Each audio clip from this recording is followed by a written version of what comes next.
Hi అండి, అందరికీ నమస్కారం. Welcome back to my channel. ఈ వీడియోలో ఏపీ ఉద్యోగులు మరియు పెన్షనర్లకు సంబంధించి పెండింగ్ బిల్లుల చెల్లింపుల తాజా సమాచారం తెలుసుకుందామండి.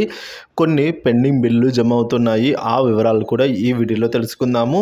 వీడియో ఎక్కడే కానీ స్కిప్ చేయకుండా ఎండ్ వరకు చూడండి, అప్పుడే పూర్తి ఇన్ఫర్మేషన్ అనేది అర్థమవుతుంది. అలాగే వీడియో నచ్చినట్టయితే ఒక లైక్ చేయండి. ఇంకా సబ్స్క్రైబ్ చేసుకున్నట్లయితే మన ఛానల్ని సబ్స్క్రైబ్ చేసుకున్న ద్వారా నేను చేసే ప్రతి ఒక్క వీడియో మీ వరకు రీచ్ అవుతుంది.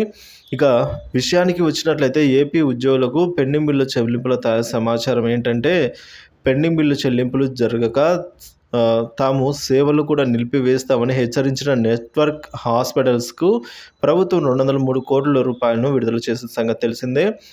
తాజాగా సీఎస్ జవహర్ రెడ్డి గారితో జరిపిన చర్చలు సఫలం కావడంతో ఆరోగ్యశ్రీ సేవలను కొనసాగిస్తున్నట్లుగా హాస్పిటల్స్ అసోసియేషన్ ప్రకటించింది. తాజాగా మరో 300 కోట్ల రూపాయల బకాయిలను కూడా విడుదలకు సీఎస్ హామీ ఇచ్చినట్లు పేర్కొంది. మొత్తంగా ఈ పథకం కింద సేవలు అందించిన హాస్పిటల్స్కు ప్రభుత్వం 1500 కోట్ల రూపాయలు బకాయిలు పడగా, ఈ మేరకు తాజాగా 300 కోట్లను కూడా విడుదల చేసేందుకు ఆమోదం లభించింది.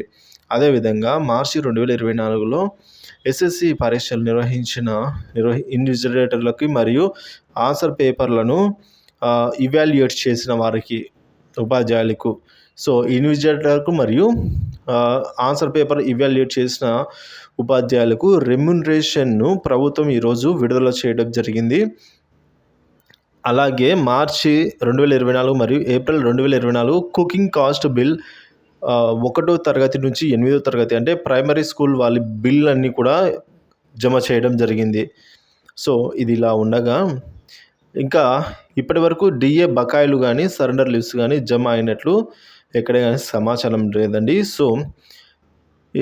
ఏ క్షణమైనా ఈ నెల ఆఖరిలో గల అయితే ఈ డిఏ అరియర్స్ చెల్లింపులు జరిగే అవకాశం ఉన్నట్లుగా అయితే చెప్తూ ఉన్నారు, కానీ పూర్తి స్థాయిలో అయితే తెలియాల్సి ఉంది. ఏ చిన్న అప్డేట్ ఉన్నా సరే మన ఛానల్లో వీడియో చేయడం జరుగుతుంది. కాబట్టి పెండింగ్ బిల్లుల తాజా సమాచారం కోసం మన ఛానల్ని సబ్స్క్రైబ్ చేసుకుని అప్డేట్స్ ఫాలో అవుతూ ఉండండి. Thank you for watching this video. Please like, share and subscribe my channel.